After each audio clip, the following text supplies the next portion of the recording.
Novel Raja Tertinggi. Bab 71. Omi tidak langsung pergi karena ayah Li Ziming, Li Qingyuan, mengetahui bahwa Omi juga bukan orang baik, bahkan 10.000 kali lebih tercela daripada Li Ziming. Li Qingyuan mengirim seseorang untuk melakukan sesuatu pada istri Zhang Li, dan sepertinya dia akan membiarkan istri Zhang Li berjuang di rumah sakit untuk sementara waktu dan kemudian mati, menyeret Zhang Li ke bawah sehingga Zhang Li tidak memiliki energi untuk pergi ke balai kota untuk menimbulkan masalah. Dengan tindakan dan niat jahat seperti itu, orang-orang seperti itu masih bebas untuk hidup. Omi harus curiga dengan celah hukum di dunia ini. Tapi hal semacam ini Omi tidak mau repot, dia hanya melakukan apa yang dia mau melakukan. Omi menempel di dinding luar lagi, mencari kamar Li Qingyuan. Di rerumputan di bawah villa, ada dua mastif Tibet tergeletak di tanah, ketika mastif sepertinya merasakan kehadiran Omi dan bersiap untuk mengaum. Omi segera menurunkan dua ubin. Swoosh! Kedua ubin itu langsung tenggelam ke kepala kedua mastif, dan kedua mastif itu mati bahkan sebelum mereka bisa mengeluarkan suara. Omi menghela nafas, dia sangat tidak puas dengan keterampilan seni bela dirinya saat ini. Tetapi bahkan mastif dapat mendeteksi keberadaannya. Jika itu adalah keterampilan seni bela diri sebelumnya, Tuhan tidak akan menyadarinya. Beberapa menit kemudian, Omi memasuki ruangan lain. Itu tepatnya kamar Li Qingyuan. Namun, Li Qingyuan sudah tertidur. Ada seorang wanita berbaring di sebelah Qingyuan Li, dan itu adalah istrinya. Kekuatan internal Omi melonjak, dan embusan angin kecil bertiup di dalam ruangan. Li Qingyuan terbangun dari tidurnya saat istrinya masih tertidur, karena Omi telah menembak istrinya hingga pingsan. Li Qingyuan terkejut ketika dia melihat orang yang berdiri di kamarnya. "Siapa kamu?" Li Qingyuan panik dan bertanya. Omi berkata, "Kamu bisa memanggilku Wan David Reddas. Satu kekalahan debu merah. Bukankah kau yang menabrak rumah itu?" Tepat. Omi sangat tertekan. Dia tidak menyukai istilah perampok rumah. Sepertinya tidak ada yang percaya bahwa dia merampok orang kaya dan memberi kepada orang miskin. Mereka semua memperlakukannya sebagai penyamun perampok rumah. Tidak heran polisi mencarinya dengan sekuat tenaga. "Apa yang kamu lakukan di rumahku jika kamu tidak merampok rumah?" Omi berkata, "Di mana ada ketidakadilan, saya di sana." Li Qingyuan, Anda mengabaikan kehidupan dan membuat orang membunuh istri Zhang Dali. Tindakan yang sangat jahat. Apakah Anda mengakui kesalahan Anda atau tidak? Li Qingyuan sangat marah. "Apa yang kamu inginkan?" "Saya di sini untuk mencari keadilan bagi Zhang." Dengan penuh semangat. "Omi, keadilan." Wajah Li Qingyuan berubah. Dia secara tidak sadar berpikir bahwa dia ada di sini untuk merampoknya. Li Qingyuan hendak berteriak, pengawalnya sedang tidur di sebelah dan adalah seorang ahli seni bela diri. Namun, sebuah kekuatan tiba-tiba menyenggol bahunya, dan Li Qingyuan tidak bisa berteriak. Suaranya berubah menjadi sangat serak. "Kamu tidak perlu berjuang lagi, karena aku sudah di sini. Tidak mungkin kamu bisa terus bebas dan bahagia hari ini. Selain itu, meridian putramu benar-benar rusak, menjadi cacat yang tidak bisa mengurus dirinya sendiri. Bukankah seharusnya kamu menemaninya?" "Apa, anakku, kamu. Ya, sebelum saya datang ke kamar Anda, saya sudah meruntuhkan meridian di seluruh tubuh Li Ziming." "Tidak." Suara Li Qingyuan serak dan penuh amarah saat dia berteriak. "Jika Anda tahu sebelumnya, mengapa Anda melakukan itu? Anda tidak menganggap serius orang lain. Begitu pula orang lain juga tidak menganggap Anda serius." Orang vs. Orang-orang sangat adil di antara mereka sendiri. "Misalnya, saat ini, Anda hanya seperti anjing jerami di mata saya, menyebabkan saya tidak memiliki keinginan untuk menghormati Anda." Li Qingyuan menangis, "Kamu tidak melakukan itu padaku. Apakah kamu berhak menyakiti keluarga Zhang Li? Ada banyak orang lain yang tidak aku kenal." "Tidak." Li Qingyuan ingin berjuang. Omi mengacungkan jarinya. Puff. Meridian di tubuh Li Qingyuan terputus, sama seperti putranya. Dia mendapat pembalasan. Tentu saja, ini hanya pembalasan Omi, diikuti oleh pembalasan polisi. Kali ini dengan bukti yang cukup, tidak peduli seberapa keras hubungannya. Adalah, dia tidak bisa lolos dari hukum. Tentu saja, Omi tidak akan memutuskan meridiannya secara pribadi. Tetapi Omi bahkan telah melakukan perampokan. Mengapa dia harus takut dengan satu lagi kejahatan seperti itu? Omi menghela nafas. Omi menatap wanita yang masih tidur di tempat tidur, menggelengkan kepalanya, lalu diam-diam pergi. Omi ingat wanita yang diikat oleh Li Ziming ke hotel dan akan bermain sepanjang malam-malam ini, dan menghela nafas tak berdaya. Sepertinya semuanya belum berakhir, setidaknya pergi dan selamatkan wanita yang tidak bersalah itu. Bukti tentang Li Ziming dan putranya yang difilmkan malam ini harus diserahkan ke Biro Keamanan Publik. Dan sekarang, Di kamar Li Qingyuan, istri Li Qingyuan terbangun dari tidurnya. Istri Li Qingyuan menyalakan lampu samping tempat tidur, dan ketika dia melihat dia seorang suami, dia berteriak, "Ada apa denganmu?" Istri Li Qingyuan berteriak ketakutan, segera bangkit dan pergi ke kamar sebelah untuk memanggil pria itu. Segera, beberapa anak buah Li Qingyuan datang dan bergegas dan segera memanggil polisi. Namun, pada saat itu, teriakan istri Li Qingyuan terdengar dari ruang atas lagi. Beberapa anak buahnya bergegas ke atas dengan panik. Mereka melihat bahwa Li Ziming, seperti ayahnya, terbaring tak bergerak di tempat tidur, seperti ayahnya, yang juga terbuang. Segera polisi datang. Di tengah malam, Li Ziming dan putranya terbuang, dan juga sangat pantas mendapatkannya. Polisi juga tahu bahwa Li Ziming dan putranya bukan orang baik, dan tidak bersimpati dengan mereka. "Kapten, cepat, cepat datang." Debu merah satu kekalahan muncul. Dia melumpuhkan Li Ziming dan putranya di tengah malam. Su Meiqian sedang berjuang, karena 2 hari telah berlalu sejak debu merah satu kekalahan telah membobol rumah, dan direktur telah memintanya untuk menangkap debu merah satu kekalahan dalam 3 hari. Tetapi itu akan segera berakhir, dan debu merah satu kekalahan telah selesai. Tidak terlihat dimanapun. Polisi juga dapat menemukan apakah ada bukti bahwa korban telah terlibat dalam salah satu kejahatan. Dan pada saat ini, Omi muncul di sebuah hotel. Omi agak robek. Dia tidak bisa secara terbuka masuk dari lobi hotel untuk menyelamatkan orang, karena akan mudah untuk mengekspos dirinya sendiri. Ayah dan anak Li Ziming sia-sia, polisi pasti akan menyelidiki. Harus tahu bahwa itu adalah kekalahan debu merah yang harus dilakukan. Polisi sudah menginginkannya. Omi tidak ingin masalah. Tidak ada pilihan, Omi hanya bisa menyelinap ke kamar hotel 908. Tapi, Omi di dinding luar. Untuk menemukan kamar hotel 908 tidaklah mudah. Pada saat ini, di kamar hotel 908, seorang wanita menggairahkan dengan tubuh menggairahkan, yang juga mengenakan pakaian wanita profesional, berbaring di lantai dengan tangan terikat di belakang punggungnya, dengan kain hitam menutupi kepalanya. Mulutnya masih disegel dengan selotip, dan tentu saja, tidak perlu mengatakan, kakinya juga diikat. Di ruangan ini juga ada 3 pria yang duduk, ketiga pria ini sedang merokok dan mengobrol. Salah satu pria memandang wanita di lantai dan berkata, "Sialan, tubuh wanita ini juga terlalu bagus. Jika ini terus berlanjut, saya benar-benar tidak tahan lagi. Saya benar-benar tidak tahan lagi." 72. Yang lain berkata, "Kamu, bahkan jika kamu tidak bisa menahannya, kamu harus memegangnya. Ini adalah gadis Ming, dan Ming akan menjadi keren ketika dia datang nanti." Tapi, cewek ini sangat cantik dan seksi berbaring di lantai lagi. Aku benar-benar tidak bisa mengendalikan diri. Kamu tidak takut mati untuk menyentuhnya. Aku mendengar bahwa cewek ini masih perawan. Kamu akan hancur begitu kamu menyentuhnya. Jika tidak, maka tidak masalah jika kita 2 atau 3 memiliki waktu yang baik sebelum Ming datang. Ming mungkin tidak tahu, tetapi seorang perawan tidak akan bekerja. Cek, katamu wanita ini. Ku dengar berumur 22 tahun. Lulus kuliah, bagaimana masih perawan Oh, beberapa orang lebih bersih. Wanita ini bernama Wen Qi. Dia berusia 22 tahun dan baru saja lulus dari perguruan tinggi. Setelah lulus kuliah, dia mengandalkan dukungan orang tuanya serta keterampilannya sendiri untuk membuka perusahaan pakaian, dan sekarang perusahaan itu baru saja dimulai. Untuk lepas landas, jadi dia bekerja lembur sendirian setiap malam. Dia belum menemukan pacar selama bertahun-tahun. Bukan karena dia menuntut, tetapi dia belum bertemu siapapun yang dia minati.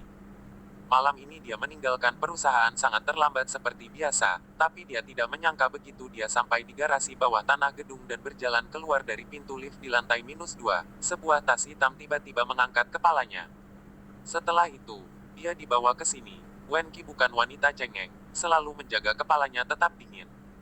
Namun, dalam situasi seperti ini, dia adalah wanita yang lemah. Tidak ada yang bisa dia lakukan untuk tetap tenang karena dia bahkan tidak bisa berbicara dasar, atau dia masih bisa bernegosiasi dengan beberapa penculik. Wen Qi tahu bahwa sepertinya pihak lain hanya ingin tidur dengannya tanpa mengetahuinya. Saat Wen Qi mendengarkan para penculik, salah satu dari mereka mau tidak mau mencoba untuk datang dan memindahkannya beberapa kali karena Wen Qi terlalu tergoda, tetapi 2 lainnya menghentikannya. Wen Qi takut dengan apa yang akan terjadi malam ini.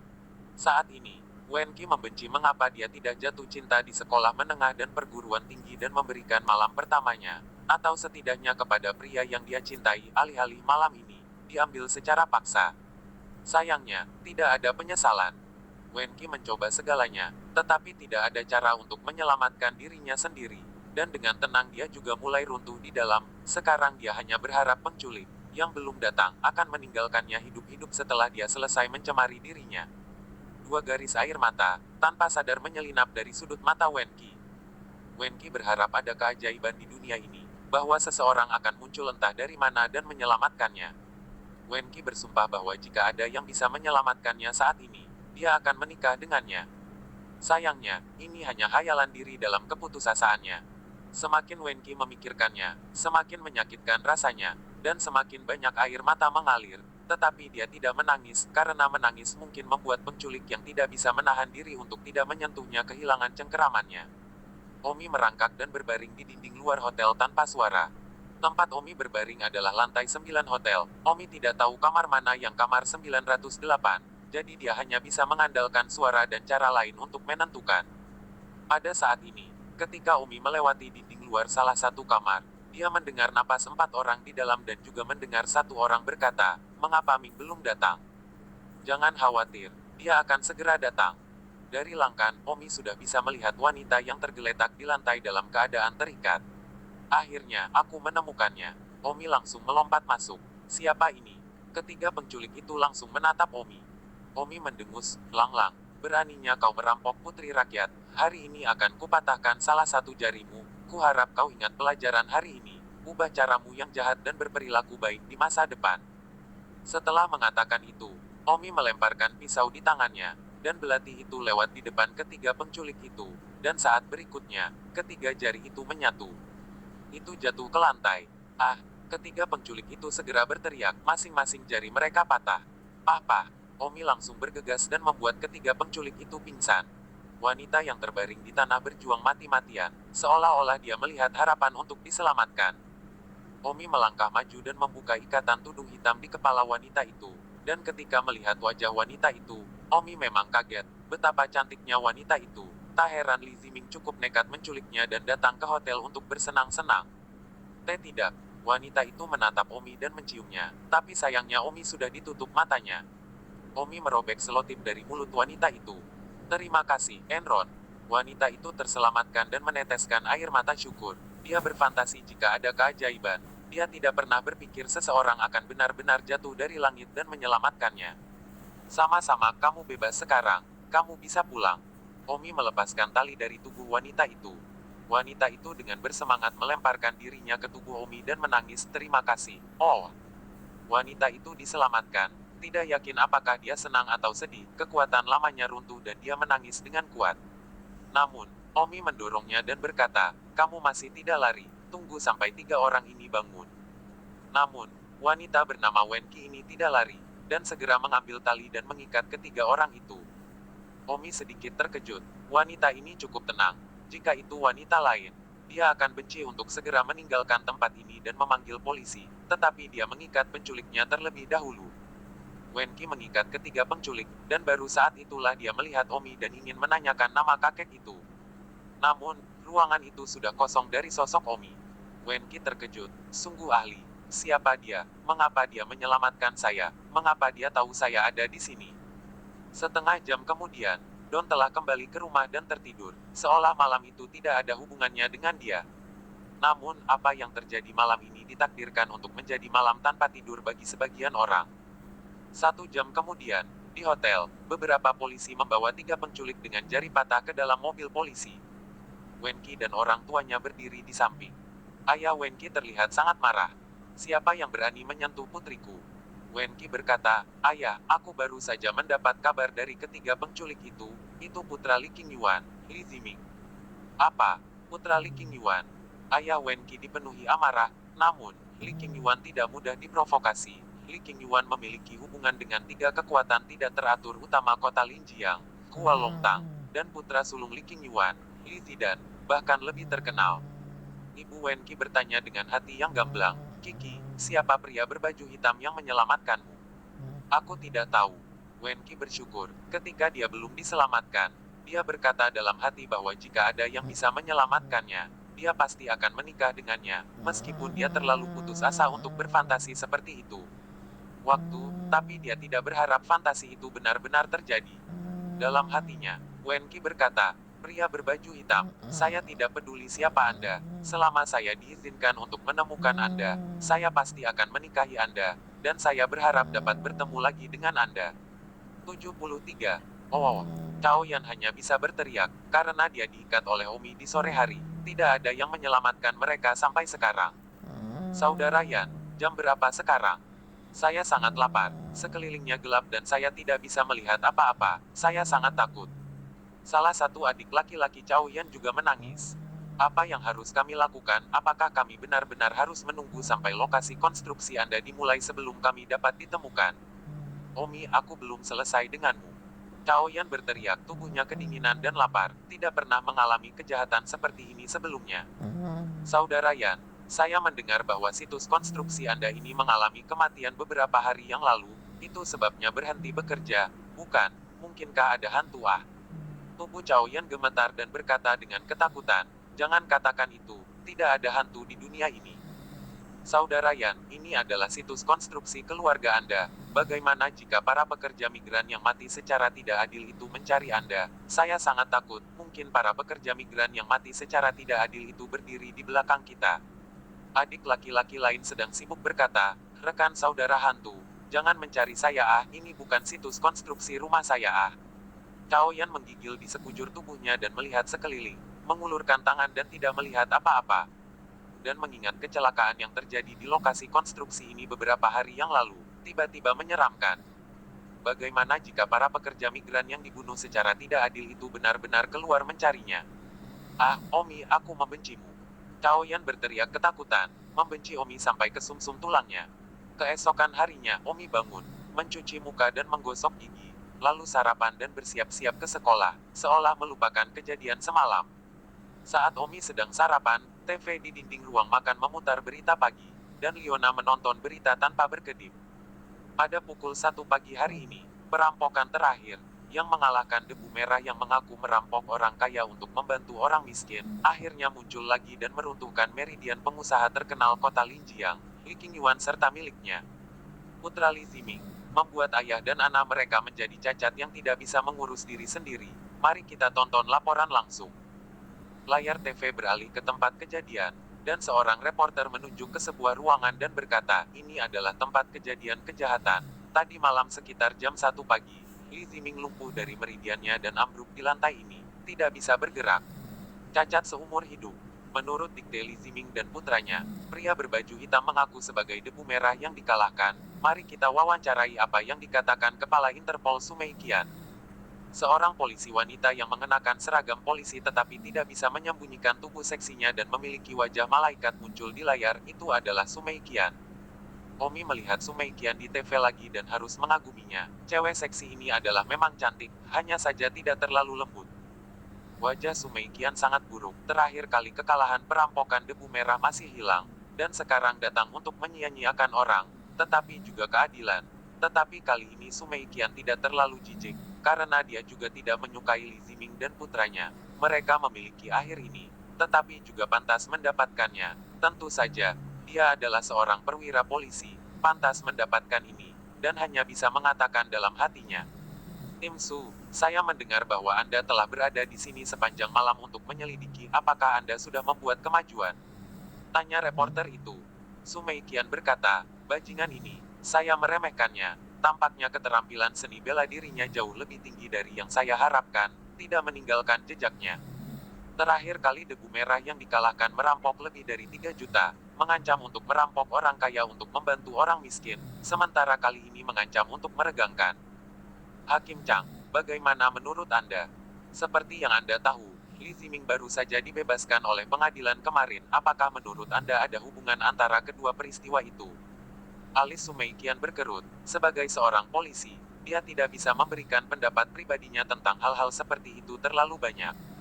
Sumei Qian berkata, "Mengenai keadilan putusan dalam kasus Li Ziming, saya tidak akan mengomentarinya, itu tidak ada hubungannya dengan isi pekerjaan saya. Saya hanya tahu bahwa tugas saya adalah melindungi keselamatan warga kota Linjiang. Pencuri ini, debu merah satu kekalahan, yang berfantasi bahwa dia adalah perwujudan keadilan, telah melanggar hukum. dan saya akan melakukan apapun untuk membawanya ke pengadilan. Liona melihat ke TV dan berkata, Li Ziming bahkan dihapus tetapi banyak orang harus mendukung One David Red Dust kali ini. Omi tersenyum, Nona, apakah Anda juga berpikir bahwa Li Ziming harus dibuang? Liona berkata, itu bukan urusanku, Li Ziming bukanlah hal yang baik, dan debu merah satu kekalahan juga bukanlah hal yang baik. Wah, Nona, saya mengagumi semangat Satriawan David Red Dust, kata Omi dengan berani, mengagumi dirinya sendiri. Tidak peduli kejahatan apa yang telah dilakukan Li Ziming, individu pribadi tidak memiliki hak untuk menghapus meridiannya. Jika semua orang di dunia ini seperti ini, dunia akan berada dalam kekacauan sejak lama, tidak ada aturan. Saya tidak setuju dengan Bu. Saya tetap mendukung One David Red Dust dan saya bangga padanya. Mulut Omi menganga. Liona tidak setuju dengan Omi, dan sudut mulutnya juga tidak mau berbicara dengan Omi. Pada saat ini, seluruh kota Linjiang mendidih dengan berita tentang satu kekalahan debu merah yang telah menghancurkan Li Ziming dan putranya. Setelah makan malam, Omi dan Liona masing-masing pergi ke sekolah. Hal pertama yang perlu Anda lakukan adalah melihat mobil dan melihat apakah itu ide yang baik untuk melihat mobil. Simran dan Liang Ying sedang berjalan keluar gang, bersiap untuk naik bus ke sekolah, dan mereka berbicara sambil berjalan. Suaner, sangat menyenangkan untuk bangun pagi ini dan melihat berita dari dini hari tadi malam. Ya, One David Red Dust benar-benar pejuang yang hebat, merampok orang kaya dan membantu orang miskin, dan menegakkan keadilan.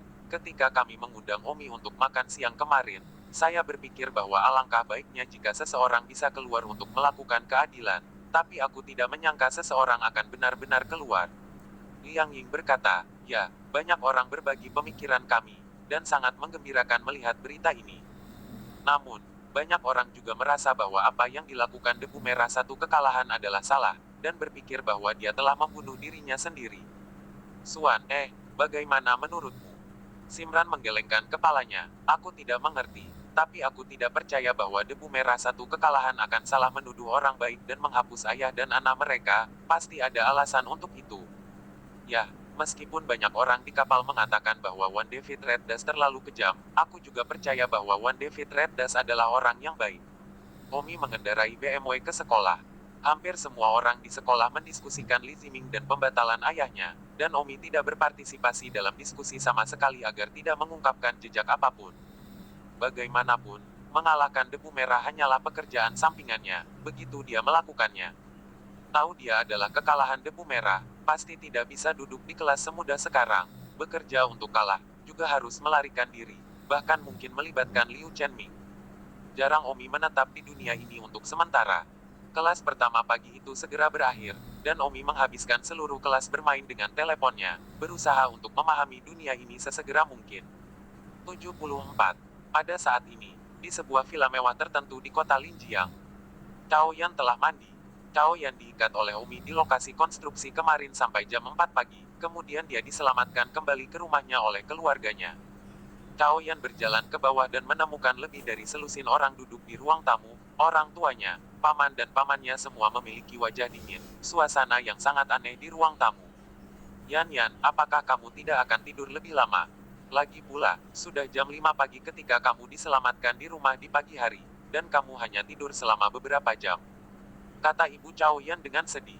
Cao Yan menggertakkan giginya, aku tidak bisa tidur. Omi membuatku sangat menderita, bagaimana aku bisa tidur, jika aku pergi ke sekolah sekarang?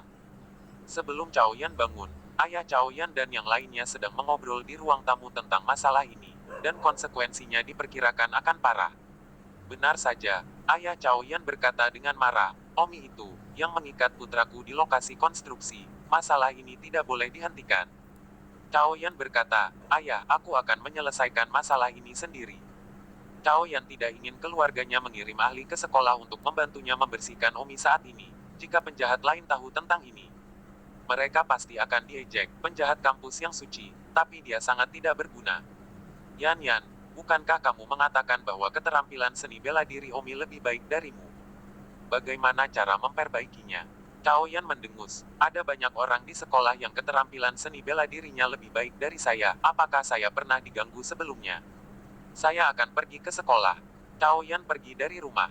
Setelah Cao Yan pergi, paman Cao Yan berkata, Yan tidak membiarkan keluarganya terlibat di sekolahnya, Tapi kita tidak bisa membiarkan Omi menggertak Yan Yan ah. Saya sudah menyelidiki bahwa Umi adalah pengawal kampus yang disewa oleh Liu Chenming untuk putrinya. Bagaimana kalau menelepon Liu Chenming dan menjatuhkannya? Jika Liu Chenming masih tidak tahu bagaimana bertobat, maka jangan salahkan kami. Karena bersikap kasar padanya di mal. Ayah Cao Yan mengangguk dan segera mengetahui nomor telepon Liu Chenming. Semua orang adalah sosok yang terhormat, jadi menemukan nomor telepon Liu Chenming itu mudah. Halo, halo, siapa di sana? Willow Chenming dengan cepat mengangkatnya. Bapak, Liu, ini aku, Cao Silang. Liu Chenming sedikit terkejut mendengar bahwa pihak lain adalah Cao Silang. Mereka biasanya tidak memiliki banyak persahabatan dan tidak bekerja bersama di mal. Halo, mengapa CEO Cao tiba-tiba mencari saya? Willow Chenming sibuk bersikap sopan. Cao Silang, bagaimanapun, berkata tanpa tersenyum, Tuan. Liu, apakah itu pengawal yang kamu pekerjakan Omi? Ya.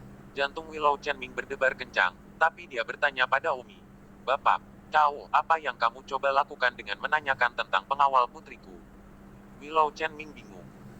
Tuan Liu, Anda benar-benar menyewa pengawal yang baik ah? Kemarin sore, pengawal Anda mengikat putra saya ke lokasi konstruksi di dekat sekolah dan bahkan melepas pakaiannya. Selama 12 jam, seluruh keluarga saya mencari di seluruh kota sebelum menemukannya pada pukul 4 pagi. Bagaimana perasaan Anda jika putri Anda dianiaya seperti itu? Liu Chenming terkejut. Dia tidak tahu ada hal seperti itu. Bapak, tahu, mungkinkah ini semacam kesalahpahaman? Willow Chenming berkata dengan nada meminta maaf. Saya tidak akan menelepon Anda secara pribadi jika itu adalah kesalahpahaman, Tuan Liu. Saya akan menyarankan Anda untuk mengajari pengawal Anda bagaimana berperilaku, dan berhenti menggertak putra saya di sekolah, atau saya juga tidak akan sopan. Oke, aku akan berbicara dengannya. Jangan khawatir, ini tidak akan terjadi lagi. Menutup telepon, Willow Chenming tidak berdaya untuk sementara waktu.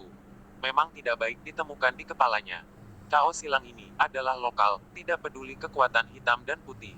Tentu saja bukan Liu Chenming, orang luar dapat dibandingkan. Menyinggung Cao Silang pasti tidak baik. Hal pertama yang ingin saya lakukan adalah meminta Umi untuk berhenti menggertak Cao Silang dan mengeluh kepadanya. Willow Chenming juga dan benar-benar tak berdaya, menyewa pengawal yang sangat pandai menggertak orang. Namun, ponsel Omi tidak aktif. Jadi, Willow Chenming harus memanggil putrinya. Liona sedikit terkejut menerima telepon dari ayahnya, yang biasanya tidak akan meneleponnya pada jam segini. Liona segera keluar kelas untuk menjawab telepon, meskipun dia berada di kelas sekarang. Dia adalah siswa top dan gurunya tidak akan mempermasalahkannya. Ayah, kenapa memanggilku di kelas? Liona bingung. Khawatir jika sesuatu yang besar telah terjadi. Sianger, mengapa telepon Omi mati? Tanya Liu Chenming. Liona berkata, tidak, saya baru saja melihatnya bermain dengan teleponnya ketika saya keluar. Apakah ada yang salah? Apakah Omi mengikat Cao Yan kemarin ke lokasi pembangunan dekat sekolah? Mengikat orang sampai jam 5 pagi. Ayah Cao Yan, Cao Silang baru saja mengeluh padaku, memperingatkanku untuk tidak membiarkan Omi menggertaknya. Ana lagi, atau dia juga tidak akan sopan. Apakah ada yang seperti itu? Saya tidak tahu tapi kemarin sore, Omi memang meninggalkan kelas di periode kedua dan tidak bisa ditemukan sampai malam sepulang sekolah, jadi saya pergi tanpa menunggunya. Sepertinya itu benar-benar dia, jadi katakan padanya untukku dan berhenti menggertak Cao Yan itu. Oke, menutup telepon, Liona kembali ke kelasnya dan menatap Omi. Liona merasa harus berbicara dengan Omi. Sepulang sekolah, Liona sengaja berjalan ke belakang kelas. Saat melewati Omi, Liona berbisik ke atap sekolah, aku ingin mencari sesuatu untukmu. Omi tercengang, ini pertama kalinya seorang wanita berinisiatif mencarinya di sekolah.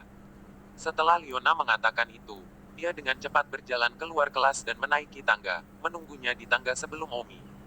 Saat Omi tiba di tangga, Liona sudah berdiri di puncak tangga menunggunya. Nona, angin macam apa ini hari ini? Anda berinisiatif mencari saya. Omi tersenyum. Tanpa bercanda, Liona berkata, Omi, ayahku baru saja meneleponku. Apakah kamu tahu mengapa ayahku memanggilku? Saya tidak mengerti.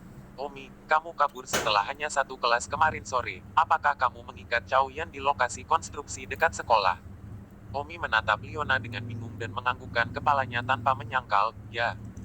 Baru saja ayah Cao Yan memanggil ayahku, keluarga Cao Yan pergi ke seluruh kota sampai jam 4 pagi untuk menemukan Cao Yan. Dia diikat olehmu di lokasi konstruksi selama 12 jam penuh. Omi tertawa, menemukannya begitu cepat, saya pikir itu akan memakan waktu beberapa hari. Bajingan ini anggap dia beruntung. Liona melihat nada bicara Omi, seolah-olah dia masih berpikir itu tidak cukup besar. Omi, kamu masih tertawa, kamu mengacaukan Cao Yan, semua orang menyalahkan ayahku, apakah kamu benar-benar ingin ayahku menjadi musuh di seluruh kota ini? 75.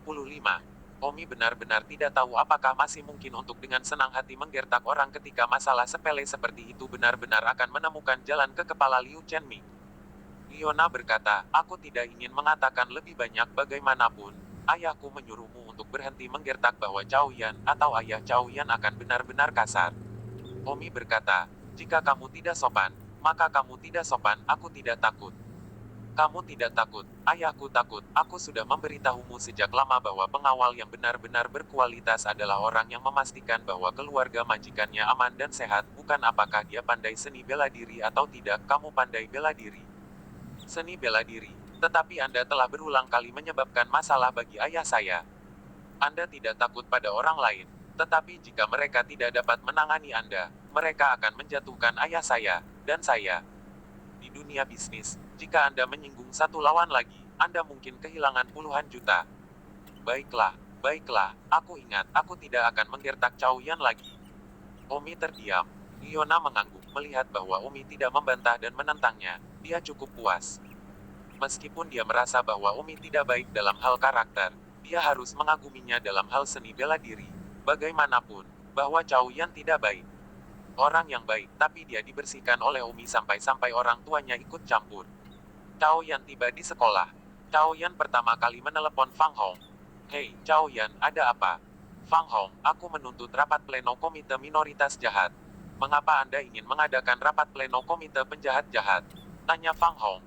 Sedetik untuk mengingat untuk membaca buku. Fang Hong adalah penjahat No. 1 di SMA Baiyun, ketua komite penjahat. Cao Yan berkata dengan marah, kau tahu itu, kan, Omi? Fang Hong berkata, saya tahu, penjahat kampus ke-6 yang diakui. Saya juga akan berbicara dengannya. Selamat dia menjadi anggota terhormat komite penjahat, biarkan dia mengatur meja 10 atau 8 untuk merayakannya. Cao Yan berkata, tidak perlu. Saya meminta rapat pleno komite pemuda Vicious hanya untuk mengajukan keluhan terhadapnya. Bajingan ini, semua orang adalah anak muda yang kejam di kampus, namun dia tidak memberi saya wajah apapun. Semua. Saya telah mengejar Song Yuer, dan kemarin saya tidak tahan lagi. Jadi saya menangkap Song Yuer dan memperkosanya di lokasi konstruksi. Siapa yang tahu Omi bajingan ini? Dia ingin mendapatkan bantuan Song Yuer, bahkan di tangan saya diikat ke lokasi konstruksi, penyelamatan Song Yuer. Perusahaan telah dalam proses mengembangkan produk baru selama 2 tahun terakhir, dan telah mengerjakan pengembangan produk baru selama lebih dari 1 dekade. Saya menuntut rapat paripurna, apakah Anda setuju atau tidak? Fang Hong mengutuk, rumputku, hanya menjadi anak muda yang jahat dan berani menggantung seperti ini. Di antara kita anak muda yang jahat, ada kesepakatan. Kita tidak saling mencuri wanita, kita tidak melanggar kepentingan satu sama lain.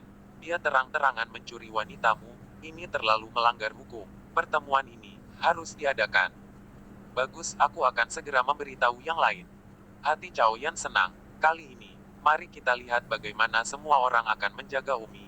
Dia tidak bisa melakukannya sendiri, tetapi kekuatan seluruh komite pemuda jahat sudah cukup untuk mengurus Omi. Segera, di lantai 5 gedung staf di sebuah ruangan kecil, kelima Evil Show berkumpul. Mereka adalah Evil Sao Fang Hong pertama, Evil Sao Xielin Yu kedua, dan kemudian anggota komite Jinwu, Roger, dan Cao Yan. Evil Sao Xielin Yu yang kedua bertanya, mengapa kita mengadakan rapat pleno hari ini? Apa temanya? Tentang Omi, kemarin Omi mencuri wanita Cao Yan dan mengikatnya di lokasi konstruksi selama lebih dari 12 tahun. Jam. Kata jahat pertama Sao Fang Hong. Rumputku, Evil Sao yang baru dipromosikan ini terlalu mengabaikan aturan. Xielin Yu memarahi.